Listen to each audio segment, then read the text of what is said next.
I'm Dr Shravani Gupta. I'm the head of the Acute Pain Service at the Sydney Adventist Hospital.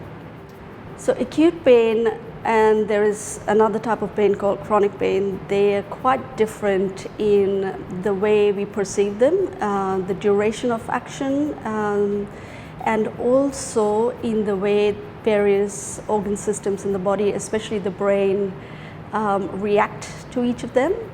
Acute pain is the pain that we feel immediately after any injury or an operation, and it is usually quite proportionate to the extent of tissue damage or the extent of the surgery, and it usually improves again relatively well with tissue healing and is quite proportionate to it.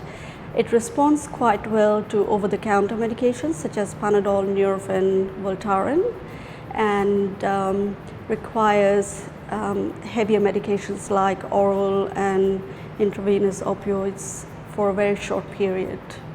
Chronic pain is quite different from acute pain in the way we perceive it. It is that pain which usually lasts beyond the duration of tissue healing. By definition, it lasts for more than 3 months from the time of the injury. Patients often perceive this pain as burning, sharp, shooting kind of pain, which often radiates away from the area of original injury.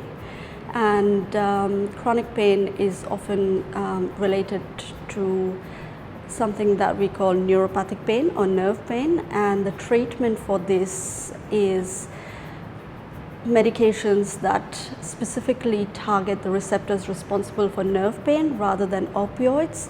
Simple over-the-counter medications may or may not help to a small extent.